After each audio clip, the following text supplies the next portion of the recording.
एक शहर में एक म्यूजियम था। उस म्यूजियम में एक ऐसा कमरा था जहां पर चारों ओर आईने थे, यहाँ तक कि उस कमरे की दीवार पर, छत पर और फ्लोर पर भी शीशे लगे हुए थे। कोई भी वस्तु या व्यक्ति उस कमरे में दाखिल होता तो उसके कई सारे प्रतिबिंब उन शीशों में दिखाई देता। एक दिन कुछ ऐसा हुआ कि उस म्यूजियम की देखभाल करने वाला आदमी उस म्यूजियम का पीछे का दरवाजा बंद करना भूल गया। वह दरवाजा सीधे उस शीशे वाले रूम में जाकर खुलता।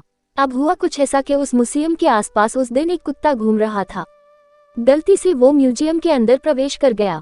जैसे ही वह इस शीशे वाले कमरे में प्रवेश किया, उसे कई सैकड़ों अपने जैसे कुत्ते अपने सामने नजर आए जो वास्तव में उसके प्रतिबिंब थे, मगर वह इस बात को समझ नहीं पाया और अपने सामने इतने सारे अन्य कुत्तों को देखकर उन पर भौंकने लगा। उसने देखा कि सारे कुत्ते भी उसका विरोध करते हुए उस पर भौंक रहे हैं। कुत्ता यह देखकर डर गया, मगर जैसा कुत्तों का नेचर होता है, वह अपनी धाक दूसरों पर जमाने के लिए और जोर से भौंकने लगा। परिणाम स्वरूप उसी की तेज हुई आवाज शीशों से टकराकर रिफ्लेक्ट वापस होकर कई गुना बढ़कर उसे ही सुनाई देने लगी। कुत्ता पूरी रात अपने ही प्रतिबिंब से लड़ता रहा। जब सुबह म्यूजियम की देखभाल करने वाला आदमी आया तो उसने शीशों वाले कमरे में उस कुत्ते को मरा हुआ पाया।